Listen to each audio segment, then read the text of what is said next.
Good evening. हम लोग बात कर रहे थे इकोनॉमिक सर्वे में, और इकोनॉमिक सर्वे में पिछली जो हमारी क्लास आई थी उसके अंदर हम बात कर रहे थे इन्वेस्टमेंट एंड इंफ्रास्ट्रक्चर की।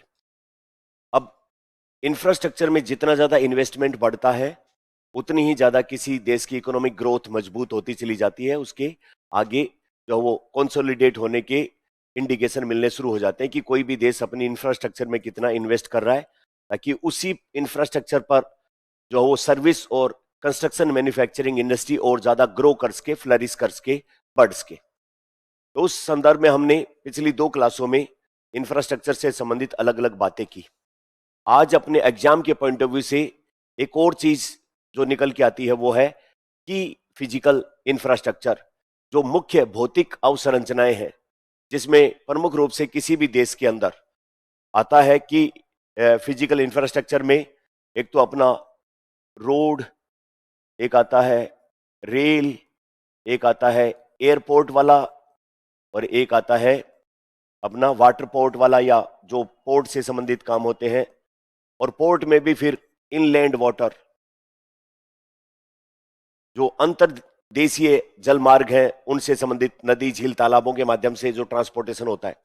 तो आज के लेक्चर में हम इन चारों के बारे में बात करेंगे। रोड को लेकर के भारत सरकार ने कितना इंफ्रास्ट्रक्चर किया है, डेवलप किया है, कितना पहले हो चुका है, कितना आगे का प्लान है। रेलवे को लेकर के कितना हो चुका है, कितना आगे का प्लान है। और इसी प्रकार एयरपोर्ट में जो वो कितना हो चुका, कितना आगे का प्लान है। और फिर पोर्ट के मामले में कितना है। अब अपने एग्जाम में इससे क्या निकलता है? इससे निकलता है सरकार की स्कीम्स और डाटा। कौन से क्षेत्र में कौन सी स्कीम सरकार के द्वारा चलाई जा रही है, कौन सी कनेक्टिविटी की योजना कहां से कहां तक, कौन सी ट्रेन, कौन सा रूट, या फिर उससे संबंधित कितना इन्वेस्टमेंट, या फिर जो वो रेलवे को लेकर के, रोड को लेकर के, एयरपोर्ट को लेकर के कोई डाटा, विश्व के साथ भारत की तुलना। इस तरीके के अनेक सवाल निकलते हैं प्रारंभिक परीक्षा में, और फिर मुख्य परीक्षा में भी कि इंफ्रास्ट्रक्चर जो है, मुख्य जो अवसंरचना है, उसको लेकर के कोई अपना पूछ ले इस तरीके का सवाल, क्योंकि अपने जो इकोनॉमी वाला सेक्शन है उसके अंदर सिलेबस में दिया हुआ भी है। तो वहां पर भी मेंस के हिसाब से काम का है। तो आज हम इसको इतने सेक्शन तक रखेंगे, फिर इसका एक छोटा पार्ट और बचेगा जिसमें वाटर को लेकर के, जल आपूर्ति या जल के विभिन्न डायमेंशन बनते हैं, उससे संबंधित ऊर्जा, ऊर्जा में नवीकरणीय या फिर जो अपनी फोसिल फ्यूल बेस्ड एनर्जी, उसका कितना योगदान, कितना बढ़ाया, क्या काम किया। इसी प्रकार फिर आईटी और जो उससे संबंधित टेलीकम्युनिकेशन, और फिर स्पेस। तो इनको हम वाटर, एनर्जी, आईटी और टेलीकम्युनिकेशन और स्पेस, इनको आगे वाले लेक्चर में ले लेंगे, ताकि एक बार में एक टाइप की चीजें अपनी हो जाएं और अपना एक लेक्चर और उसकी एक पीडीएफ अपने लिए टोटल एग्जाम में नोट्स के पॉइंट ऑफ व्यू से काम करना शुरू कर दें। तो हम शुरू करेंगे आज कि फिजिकल इंफ्रास्ट्रक्चर या मुख्य भौतिक अवसंरचना और उससे संबंधित अपने इकोनॉमिक सर्वे में क्या बातें दी गई है, जिसमें प्रीलिम्स में क्या सवाल और मुख्य परीक्षा में क्या सवाल निकल सकते हैं। तो सबसे पहले तो इकोनॉमिक सर्वे वाले चैप्टर में इसमें सड़क के बारे में दिया हुआ है कि फिजिकल इंफ्रास्ट्रक्चर में कि जो फाइनेंशियल ईयर 2026, फाइनेंशियल ईयर 2026 का जब हम बोलते हैं तो इसका मीनिंग क्या कि 1 अप्रैल 2025 से 31 मार्च 2026, ये जो 1 वर्ष का टाइम है, इस टाइम पीरियड को क्या बोलेंगे हम इकोनॉमी के टर्म में? Financial year 26। तो इसके लिए भारत सरकार का टारगेट था कि 10,000 किलोमीटर जो है वो सड़क और हाईवे उसको बनाने का। अब 31 दिसंबर 2025 के डाटा अपने इकोनॉमिक सर्वे में है, और उसमें कितनी बन चुकी है? लगभग 5,000 किलोमीटर, 4938 किलोमीटर, इतना बन चुका। अब इस दौरान ये जो हाईवे और अपन सड़क बनाएंगे उसमें प्रमुख पहल, अब एग्जाम लायक अपने ये आते हैं, जैसे हाई स्पीड कॉरिडोर। अब ये हाई स्पीड कॉरिडोर क्या होते हैं? जहां पर जो कार्गो से संबंधित या लॉजिस्टिक से संबंधित या माल की ढुलाई या गाड़ियां, जो अपने पैसेंजर व्हीकल हैं, वो दौड़ते हैं, वो हाई स्पीड से दौड़ते हैं। मतलब वो सड़कें जिनकी कनेक्टिविटी एकदम लंबी दूरी की होती है और उनसे बार बार कोई भी कट नहीं होते हैं या दूसरे लोकल व्हीकल वहां पर नहीं चढ़ पाते हैं, ओवरऑल उनकी स्पीड ज्यादा होती है। जैसे अपन देखते हैं ये एक्सप्रेस वे जो होते हैं, उनके अंदर हर जगह पर गाड़ियों को उतरने और चढ़ने के लिए जगह नहीं होते, कुछ फिक्स होते, और दोनों तरफ से उनको क्या किया जाता है? कवर किया जाता है, ताकि कोई भी दूसरी गाड़ी एक्सीडेंट ना कर दे, कोई जानवर ना आ जाए या अन्य किसी तरीके से उसमें स्पीड को कम करने वाली कोई चीज ना हो। तो हाई स्पीड कॉरिडोर का विकास जो है वो अपने प्रमुख फोकस पे रहा और उसका विस्तार 5,364 किलोमीटर दिसंबर 2025 तक किया जा चुका है और अपनी फाइनेंशियल ईयर 33 आएगा, आगे आने वाले 8-9 सालों में हमारा टोटल हाई स्पीड कॉरिडोर बनाने का टारगेट कितना है? 26,000 किलोमीटर। तो ये एक इंपॉर्टेंट अपने लिए एग्जाम में डाटा है कि सड़क इंफ्रास्ट्रक्चर में भारत सरकार की प्रमुख पहल क्या है। अब यही चीजें यहां पर इसके 2014 के साथ कंपैरिजन में कितना जो है वो हाईवे बढ़े उसको लेकर के कुछ डाटा भी दिए गए हैं। उसके बाद में एक नया चीज, इनविट, पब्लिक इनविट। देखिए, जो बड़े इंफ्रास्ट्रक्चर होते हैं उसको बनाने के लिए पैसा ज्यादा लगता है। भाई कोई भी रोड हाईवे बनाओगे आप सैकड़ों हजारों किलोमीटर का, तो ज्यादा इन्वेस्टमेंट करना पड़ेगा। अब इस देश में सरकार के पास हर चीज के लिए इतना सारा पैसा खर्च करने के लिए नहीं होता है, तो फिर सरकार किसको इन्वॉल्व करती है? प्राइवेट पार्टनरशिप को। अब प्राइवेट प्लेयर के पास भी इतना सारा पैसा नहीं होता है कि वो सारा पैसा लगे, तो फिर वो प्राइवेट प्लेयर किसके पास जाता है पैसा लेने के लिए? बैंक के पास। अब बैंक भी इनको इतने बड़े अमाउंट नहीं देता है हमेशा, तो फिर ये बैंक के अलावा जो दूसरे इंस्ट्रूमेंट होते हैं पैसा इकट्ठा करने के, उनको ट्राई करते हैं, जिसमें नॉन बैंकिंग फाइनेंस कंपनी या फिर और कोई भी होती है, शेयर मार्केट से भी वो पैसा लेते हैं। तो इसी तरीके से पब्लिक से, लोगों से इस तरीके के राजमार्ग बनाने या जो अपने हाईवे बनाने के लिए जो पैसा लिया जाएगा, उसका एक इंस्ट्रूमेंट, उसका एक तरीका तैयार किया है जिसका नाम है पब्लिक इनविट। इनविट यहां पर है इंफ्रास्ट्रक्चर इन्वेस्टमेंट ट्रस्ट, यानी कि अवसंरचना में इन्वेस्टमेंट करने के लिए, निवेश करने के लिए एक ट्रस्ट बनाया गया जो उसी तरीके से काम करेगा जैसे कि म्यूचुअल फंड वगैरह काम करते हैं। यहां पर कोई भी व्यक्ति अपना पैसा जमा कर सकता है, वो पैसा लगाया जाएगा किसमें? इंफ्रास्ट्रक्चर के डेवलपमेंट में। अब वो व्यक्ति इंफ्रास्ट्रक्चर के डेवलपमेंट में अपना निजी पैसा क्यों लगाए? इसलिए लगाए जब ये इंफ्रास्ट्रक्चर डेवलप होगा, जैसे रोड डेवलप हो गया, तो इसको, रोड को डेवलप करने वाला टोल इकट्ठा करेगा कि नहीं वापस? तो वो जो टोल इकट्ठा करेगा, तो उसको इक्विटी के डिविडेंड के रूप में या फायदे के रूप में या लाभांश के रूप में वापस इसको मिलेगा कि नहीं? तो ये पैसा जो इनविट में लगाएगा वो दान धर्म करने के लिए नहीं लगाएगा, उस पैसे का वो क्या चाहेगा? रिटर्न चाहेगा। तो इसलिए एक अच्छा तरीका है कि नहीं भाई, बड़े बड़े इन्वेस्टमेंट करने हैं इंफ्रास्ट्रक्चर डेवलप करने के लिए, उसके लिए लगेगा पैसा, तो पैसे के लिए इंफ्रास्ट्रक्चर इन्वेस्टमेंट ट्रस्ट बना दिए जाए और लोगों से कहा जाए कि भाई फायदे का सौदा है, देख लो, पैसा लगा दो, ये पैसा हाईवे इंफ्रास्ट्रक्चर डेवलप करने के लिए बनाया जाएगा और उसके बाद जो इससे रिटर्न आएगा उसका लाभांश आपको भी मिल जाएगा। तो 2026 फाइनेंशियल ईयर में पहला इनविट, ऐसा एक ट्रस्ट जिसके अंदर इंफ्रास्ट्रक्चर के लिए इन्वेस्टर से पैसा लिया जाएगा और फिर वो लगाया जाएगा, 2026 में लॉन्च करने की योजना है। तो ये एनर्जी को लेकर के, रियल एस्टेट को लेकर के, इंफ्रास्ट्रक्चर को लेके आजकल ऐसे ट्रस्ट बनाए जा रहे हैं सरकार के द्वारा, जो कि एक बहुत अच्छी पहल है। रिटेल इन्वेस्टर भी इसमें पैसा लगा सके या फिर और बड़ा जिसके पास पैसा है वो भी लगा सके। अब उसके बाद में अगला, तो ये एक अपने लिए प्रीलिम्स टाइप का अच्छा सवाल बनता है, पब्लिक इनविट क्या है या इनविट क्या होते हैं। अपने पिछली वाली क्लास में भी इसको, इनविट को और जो रियल एस्टेट वाले जो वो इन्वेस्टमेंट ट्रस्ट को, उसको दोनों को अपन ने डिफाइन किया था। अब अगला सवाल, प्रधानमंत्री ग्राम सड़क योजना, ये क्या योजना है?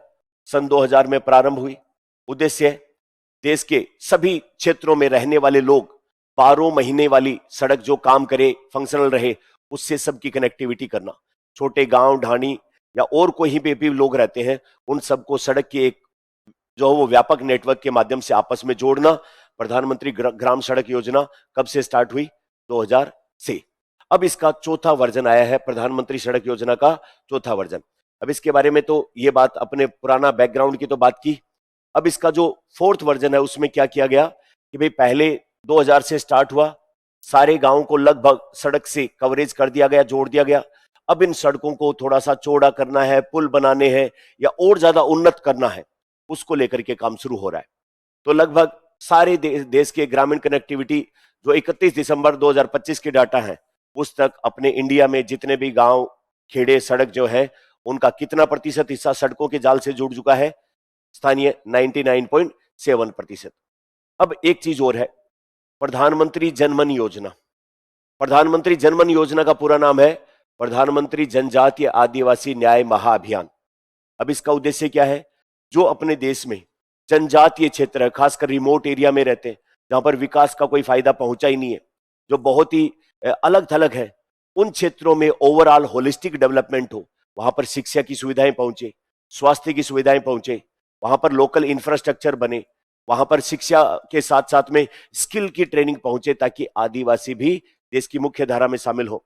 उसके लिए योजना चलाई जा रही है।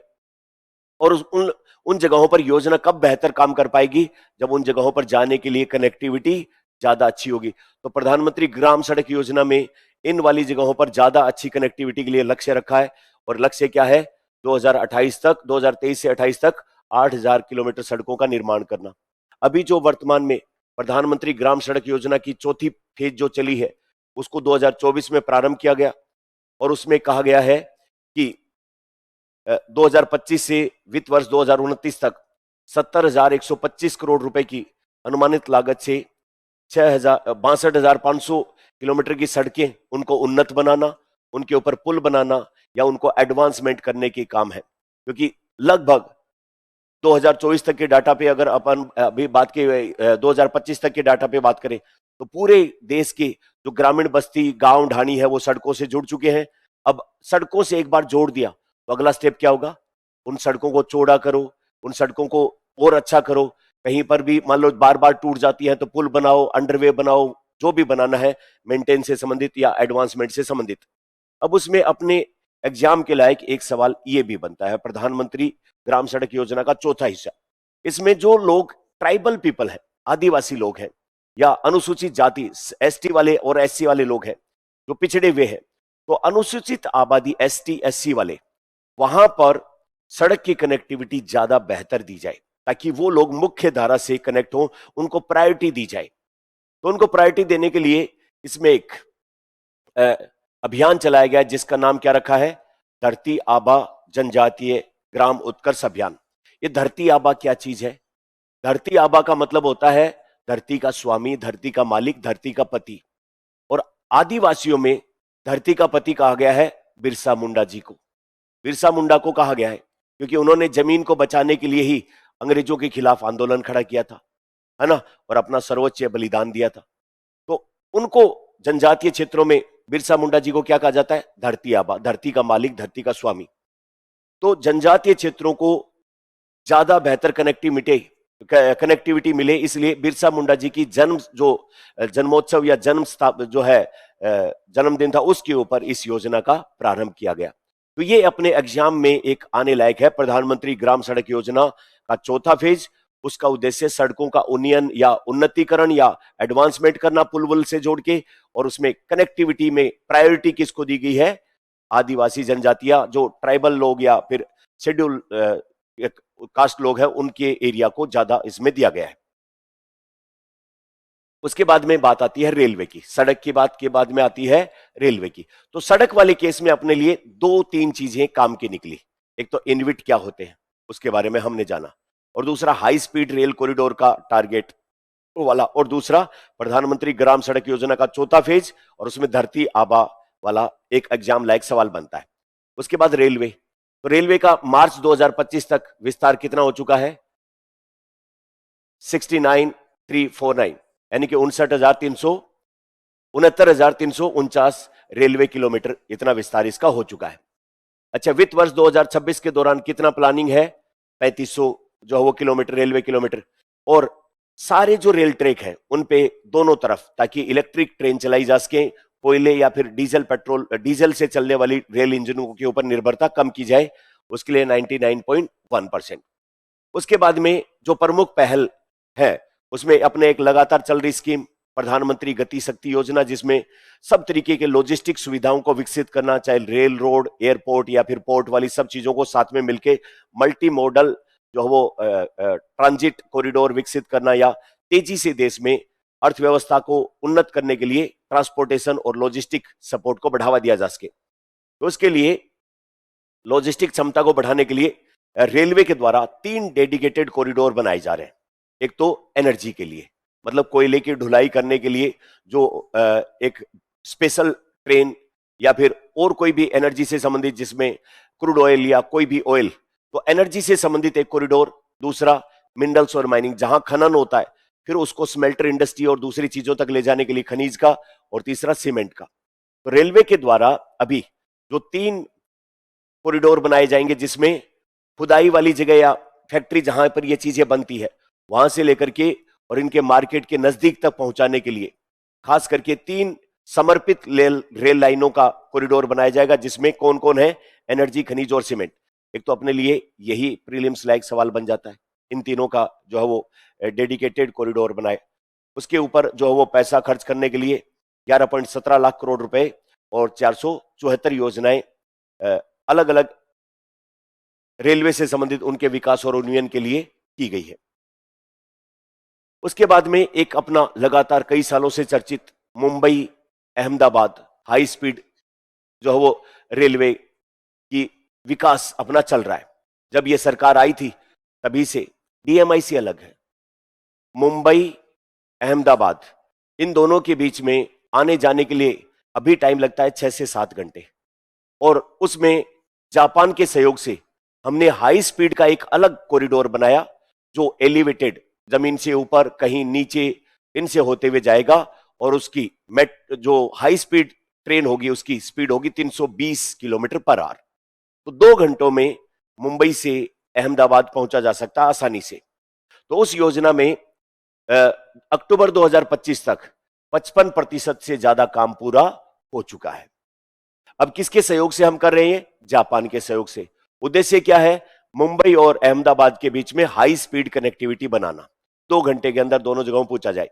तो ये जापान की टेक्नोलॉजी, जापान के इन्वेस्टमेंट और उनके सहयोग से हम इसको बना रहे हैं। और जो स्पीड चलेगी हाई स्पीड ट्रेन, उसका प्रपोज्ड स्पीड कितना है? 320 किलोमीटर पर आवर। उसके बाद में डेडिकेटेड का क्या मतलब होता है? समर्पित। फ्रेट का मतलब क्या होता है? माल। कॉरिडोर का मतलब जिससे होकर लाया ले जाया जाए। अपने देश में रेलवे के जो माल ढुलाई वाली रेलवे लाइन है उसके 2 कॉरिडोर बनाए गए हैं, जिनका नाम है डेडिकेटेड फ्रेट कॉरिडोर। एक तो देश के ईस्टर्न हिस्से में और एक देश के वेस्टर्न हिस्से में। ईस्टर्न हिस्से वाला डेडिकेटेड फ्रेट कॉरिडोर है, ये कंप्लीट हो चुका है। ये कहां से कहां है? पंजाब। पंजाब के लुधियाना से वेस्ट बंगाल का जो एरिया है दानीकुनी, उस एरिया तक इसको पूरा किया जा चुका है, जिससे कि हमारा जो पूरा पंजाब, हरियाणा, यूपी, बिहार और वेस्ट बंगाल, इस पूरे एरिया को जोड़ा जा सके। दूसरा है वेस्टर्न डेडिकेटेड फ्रेट कॉरिडोर। ये कहां पर? यूपी, दादरी से लेकर के, और जो महाराष्ट्र में जवाहरलाल नेहरू पोर्ट है जहां से बंदरगाह, वहां तक इसको कनेक्ट करने। तो इसका कितना कार्य पूरा हो चुका है? 1404 किलोमीटर, जो हो 1504 में से ये तो लगभग ये भी पूरा होने वाला है। तो रेलवे के 2 डेडिकेटेड फ्रेट कॉरिडोर अपने देश में है, एक तो ईस्टर्न और एक वेस्टर्न। ईस्टर्न वाला कहां से कहां है? पंजाब में लुधियाना से लेकर दानाकोनी, कहां? वेस्ट बंगाल तक। और वेस्टर्न वाला कहां है? यूपी, दादरी से लेकर के और महाराष्ट्र में जवाहरलाल नेहरू पोर्ट तक ये स्थित है। अब एक हम देख रहे हैं जगह जगह पर अपने पुराने स्टेशन बिल्कुल गंदे रहते थे, और अब सब जगह पर स्टेशन का जो है वो पुनर्विकास किया जा रहा है। अपन देखते हैं अपने अपने कस्बों के लगभग सब स्टेशन नए हो चुके हैं, सबको दोबारा से बनाया जा चुका है। तो अमृत भारत स्टेशन योजना के तहत 1337 स्टेशनों की पहचान, और अभी पीपीपी मोड पर उन स्टेशनों पर कुछ ऐसी सुविधाएं, रेस्ट्रो वगैरह, ताकि उनके किराए से जो प्राइवेट प्लेयर उसमें पैसा लगाएंगे उनका पैसा वापस से मिल जाए। 15 स्टेशनों की पहचान की गई है। तो ये भी एक ठीक सवाल है। इसका 55, ये तो एक फैक्ट है, इसके ऊपर तो अभी कोई सवाल बन नहीं, मतलब ऐसा कोई चांस लग नहीं रहा। तो ये अमृत भारत स्टेशन योजना, उसके तहत ये। उसके बाद में जो अपना रोड रेल के बाद में एयरपोर्ट वाली बात करें, नगर विमानन, सिविल एविएशन। तो सिविल एविएशन में भारत तीसरा बड़ा मार्केट है। सबसे बड़ा मार्केट कौन है? यूएसए। 2 नंबर पे कौन? चाइना। तीसरे नंबर पे इंडिया का नंबर आता है एविएशन के मामले। तो अपने हवाई अड्डे, एयरपोर्ट 2014 में कितने थे? 74। अब कितने हो गए हैं? 164। अब उसमें प्रमुख पहल एविएशन सेक्टर में सरकार की कौन सी रही? उड़े देश का आम नागरिक, क्षेत्रीय संपर्क योजना, आरसीएस, रीजनल कनेक्टिविटी स्कीम, उड़ान, उड़े देश का आम नागरिक। उसके तहत क्या किया गया? हेलीपोर्ट्स। हेलीपोर्ट्स किसको कहते हैं?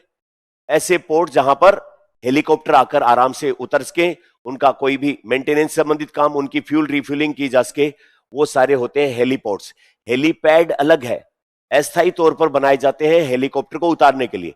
हेलीपोर्ट्स वो होते हैं जहां पर आसानी से हेलीकॉप्टर आते हैं, परमानेंट स्ट्रक्चर होता है, उनकी फ्यूलिंग और वो सब काम किए जा सकते हैं। जैसे एयरपोर्ट हवाई जहाज के लिए, वैसे ही हेलीपोर्ट हेलीकॉप्टर्स के लिए। हेलीपोर्ट्स और वाटर एरोड्रोम। एरोड्रोम किसको कहते हैं? एरोड्रोम जो है वो जमीन या पानी पर बनाई गई वो सुविधाएं जहां से एयर कनेक्टिविटी, चाहे वो हेलीकॉप्टर की हो, चाहे वो ड्रोन से संबंधित हो, या फिर अपने हवाई जहाज की एयर स्ट्रिप हो। तो एक जो एरोड्रोम है एक व्यापक विस्तृत शब्द है जिसमें हेलीपोर्ट, एयरपोर्ट, एयर स्ट्रिप सब आ जाता है ना, एक बड़ा कॉम्प्रिहेंसिव टर्म है। तो देश में हेलीपोर्ट्स और वाटर, यानी कि इसमें जो अपने हवा में उड़ने वाले एरियल ऑब्जेक्ट है उनको पानी के ऊपर भी उतारा जा सके। आपने देखा होगा ऐसे वो जो वो उड़ने वाले से जो पानी के ऊपर नदी में तेज तेज दौड़ना शुरू करते हैं और फिर एकदम से उड़ जाते हैं। भाई सड़क पे जो उड़ते हैं या फिर एयरपोर्ट पे उड़ते हैं उनके नीचे तो टायर रहते हैं और पानी पर तेजी से स्पीड बढ़ा के और फिर हवा में उड़ जाते हैं, है ना। तो वो तो हेलीपोर्ट्स और वाटर एरोड्रोम सहित 93 हवाई अड्डों को जोड़ने वाला 577 मार्गों पर परिचालन और अगले 10 सालों में 120 नए गंतव्यों को जोड़ने के लिए तथा 4 करोड़ यात्रियों को सुविधा देने के लिए एक नई व्यवस्था। इसके बाद ग्रीनफील्ड हवाई अड्डा, जो नए बिल्कुल फ्रेश हवाई अड्डे बनाए जाएंगे उनको ग्रीनफील्ड, और पुराने वालों का विकास वगैरह किया जाए तो ब्राउनफील्ड। तो 24 नए ग्रीनफील्ड हवाई अड्डे खोलने की अपने। अच्छा, विधायी सुधार देखें तो अपने देश में विमान अधिनियम 1934 अंग्रेजों के जमाने के वो लग रहे थे, और अब इसको किससे रिप्लेस किया है? भारतीय वायुयान विधेयक 2024, इंडियन एयरक्राफ्ट एक्ट 2024, उससे रिप्लेस किया है। अच्छा, एक चीज ये भी बस याद रखने लायक है कि भारत में 10 लाख लोग, 1 मिलियन पीपल कहते हैं 10 लाख को, 1 लाख लोगों पर, 10 लाख लोगों पर जो हवाई अड्डा है वो उसकी संख्या कितनी है? एक भी नहीं है। कितनी है? 0.11 इतनी है। ये सबसे ज्यादा 10 लाख लोगों पर अगर हवाई अड्डों की संख्या काउंट करेंगे तो 1 नंबर पे कौन आता है? यूएसए। 2 नंबर पे कौन आता है? चाइना। 3 नंबर पे कौन आता है? हम आते हैं, है ना। तो अमेरिका में 10 लाख लोगों के लिए कितने हवाई अड्डे हैं? 47.35। चाइना में 10 लाख लोगों के लिए कितना? 10 लाख लोगों पर एक भी नहीं है। मतलब जनसंख्या ज्यादा बढ़ाएंगे तो 20 लाख से ज्यादा होंगे तब जाके कोई उनके ऊपर एक हवाई अड्डा है। और इंडिया में 10 लाख लोगों के ऊपर 0.11। ऐसा नहीं होता हवाई अड्डा का कुछ भाग है, ये जनसंख्या के हिसाब से रेशियो निकाल ले। एक तरफ जनसंख्या कह दो और उसमें हवाई अड्डों का भाग दोगे, वो नंबर आएगा। वो क्या है? अपना हवाई अड्डों का जो है वो संचालन का रेशियो आ जाएगा अपना, है ना। तो ये है। उसके बाद में आता है पानी वाला। तो अपने रोड की बात की, रेल की बात की, हवा की बात की, और अब पानी की, बंदरगाह। Container port performance index, world bank के द्वारा ये रिपोर्ट वो इंडेक्स जारी किया जाता है स्टैंडर्ड एंड पुअर S&P के साथ में मिलकर के। इसका क्या होता है कि भाई कोई भी बड़े बड़े कंटेनर लेकर जहाज पोर्ट में जाता है और वो कितनी देर में फ्री होकर के वापस आता है, वहां पर कितना बोटल नेक बनता है, कितनी प्रभावशाली तरीके से उसको खाली किया जाता है और वो कंटेनर हैंडलिंग की जाती है। कंटेनर हैंडलिंग करना अपने आप में एक हाईली मैकेनाइज्ड और बड़ा सोफिस्टिकेटेड और स्किल वाला काम होता है। तो उस मामले में इंडेक्स निकालता है कि कौन से देश के पोर्ट पर कंटेनर को आसानी से और बड़ी तीव्रता के साथ में कम समय में हैंडल कर लिया जाता है, उस आधार पर यह इंडेक्स बनता है। और भारत के जो पोर्ट है वो दुनिया के 30 पोर्ट में से अपना नंबर आता है। कितने पोर्ट का? 2। और 100 में कितने भारतीय बंदरगाहों का नंबर आता है? 7 का नंबर आता है। कोई बहुत अच्छी रैंकिंग तो नहीं है, लेकिन फिर भी धीरे धीरे बढ़ रहा है और वो अपन उसको कर सकते हैं। उसके बाद में बंदरगाहों के विकास के लिए एक PPP मॉडल, जिसमें लैंडलॉर्ड मॉडल, उसके लिए मजबूती प्रदान करने के लिए भी काम किया जा रहा है। लैंडलॉर्ड मॉडल क्या होता है कि भाई जहां पर पोर्ट विकसित किया गया वहां पर सरकार के द्वारा जमीन और उस जमीन के ऊपर जो पोर्ट से संबंधित इंफ्रास्ट्रक्चर है, अवसंरचना, वो विकसित तो सरकार ने की। अब इसके संचालन, उसके अंदर जो छोटा मोटा कोई टेक्निकल एडवांसमेंट करना है वो कौन करे? Private player. तो प्राइवेट व्यक्ति सरकार के द्वारा सरकार की जमीन और उस पर पोर्ट की अवसंरचना निर्माण करके दे दिया गया, और उसके अंदर अब पोर्ट के संचालन, मेंटेनेंस या फिर उससे डे टू डे रूटीन कार्य वो अगर प्राइवेट प्लेयर करे तो इस मॉडल का क्या नाम है? Landlord model. तो इसमें सरकार और प्राइवेट व्यक्ति दोनों मिलकर के और साथ में पीपीपी योजनाओं को लेकर के इसमें कहा। उसके बाद में अपने इनलैंड वाटरवेज, जो नदियों के माध्यम से एक देश के एक हिस्से से दूसरे हिस्से में जो पानी के माध्यम से परिवहन या ट्रांसपोर्टेशन करवाया जाए, चाहे यात्रियों का चाहे वो सामान का, वो बहुत ज्यादा अच्छा अभी नहीं है। तो 2025 में नेशनल वाटरवेज कितने 32 और उनका कितना विस्तार 5155 किलोमीटर। तो 29 नेशनल वेज पर ढुलाई, 15 पर क्रूज संचालन, क्रूज में लोगों को टूरिज्म या फिर उस पॉइंट ऑफ व्यू से, और 23 पर यात्री सेवाएं, और 11 पर तीनों, जिसमें ढुलाई भी हो सकती है, क्रूज सेवाएं भी हो सकती है और रूटीन में आने जाने वाले लोग भी हो सकते हैं। उसके बाद कुछ डाटा दिए हैं और बहुत ज्यादा इसमें अपने को याद रखने लायक इसमें कोई डाटा है नहीं अलग से। एक चीज है बस, अर्थ गंगा पहल, इसके ऊपर फैक्चुअल सवाल बनते हैं। तो गंगा नदी को साफ सुथरा या एनवायरमेंट फ्रेंडली या उसमें पोल्यूशन कम हो, उसके लिए शुरू की गई अब रिसेंट पहल जिसका नाम है अर्थ गंगा पहल।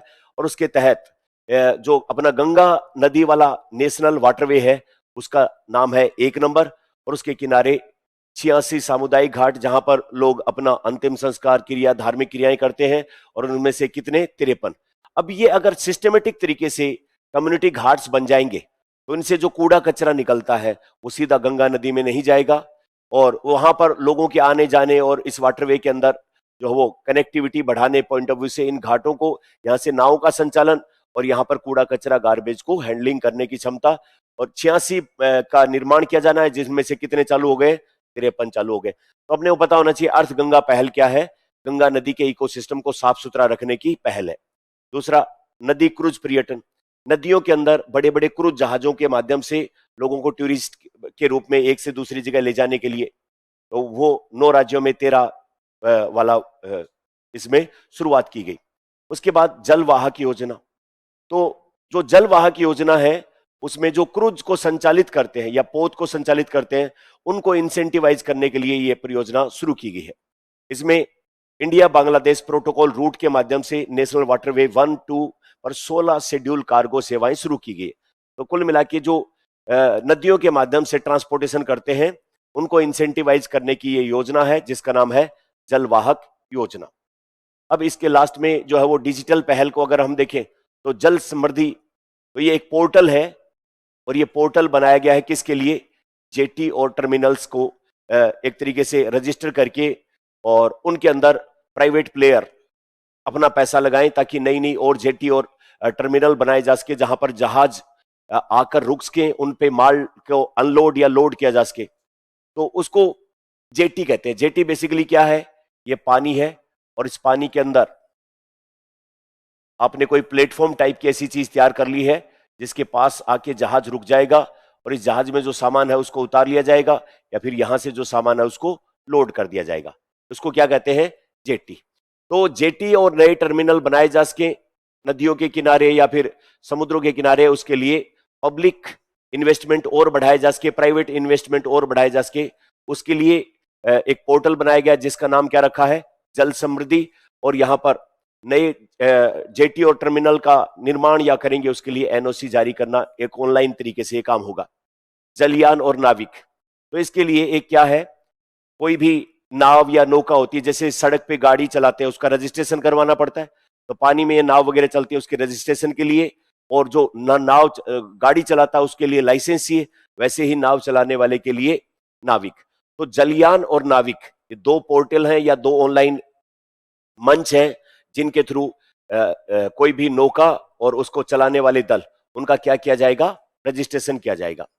नौदर्शी का क्या है, जब हम पानी के ऊपर नाव वगैरह चला रहे होते हैं तो उसके नीचे गहराई कितनी है, अगर गहराई कम होगी तो उसके नीचे का जो इंजन या पंखा वगैरह है वो टकरा जाएगा, क्षतिग्रस्त होने का उसको खतरा रहेगा। तो उसके लिए नीचे लगातार लाइव डाटा प्रदान करने के लिए एक अपना प्लेटफॉर्म है जिसका नाम है नौदर्शी का। तो न्यूनतम उपलब्ध गहराई ताकि आसानी से वो हवाई जहाज वहां से निकल जाएगा कि या नहीं निकल जाएगा, लीस्ट अवेलेबल जो वो डेप्थ, उसको बताने के लिए ये एक क्या नाम रखा है इसका, नौदर्शी का।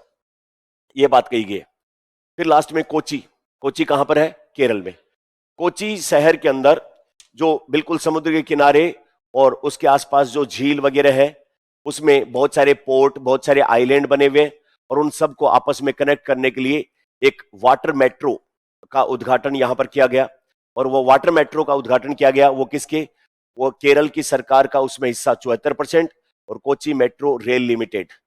कोची मेट्रो रेल लिमिटेड जो है वो किसका ज्वाइंट प्रोजेक्ट है, भारत सरकार और केरल सरकार का। तो केरल सरकार का इंडिविजुअल इसमें कोची वाटर मेट्रो में योगदान कितना, 74%, और बचा हुआ 26% हिस्सेदारी किसकी, कोची मेट्रो रेल लिमिटेड एक कंपनी के रूप में काम करती है। ये कंपनी में हिस्सेदारी किस किस की है, भारत सरकार और केरल सरकार की। अब उससे क्या होगा, जो कोची शहर और उससे जुड़ी हुई जितने भी टर्मिनल है, जितने भी आइलैंड है, उनके ऊपर विभिन्न प्रकार की गतिविधियां होती है, चाहे वो टूरिज्म की है, चाहे वो ट्रांसपोर्टेशन की है, पोर्ट से संबंधित है या और कुछ भी है। उन सबको आपस में एक अच्छी मेट्रो ट्रेन से कनेक्ट करवाने के लिए कोची वाटर मेट्रो स्टार्ट किया गया और जर्मनी की तरफ से इसमें सहयोग किया गया है सॉफ्ट लोन के रूप में, और इसका डिजाइन किया गया है कोची शिपयार्ड लिमिटेड के द्वारा। तो ये इससे संबंधित भी एक सवाल पूछा जा सकता है अपना। पहली वाटर मेट्रो जो है वो सुविधा कहां पर विकसित की गई है, कहां पर, कोची में। और इसमें क्या जर्मन विकास बैंक उसका 85 मिलियन यूरो का इन्वेस्टमेंट है। और ये इस पे कोची वाटर मेट्रो वाला मॉडल सरकार ऐसे शहर जो पानी से जुड़े हुए हैं उन नए 21 शहरों में लागू करने की योजना और बना रखी है। तो बस ये अपना चारों सेक्टर को हमने कवर किया, जिसमें सड़क, रेल, एविएशन और वाटर और पोर्ट वाला। तो इनसे संबंधित कुछ महत्वपूर्ण बातें प्रीलिम्स में अपने से पूछ सकता है और वो अगर अपने को ठीक से याद रहती है तो एग्जाम में अपन करेंगे। तो नेक्स्ट वाली में एनर्जी, वाटर, आईटी और अपना स्पेस वाला इनको करेंगे। Thank you very much.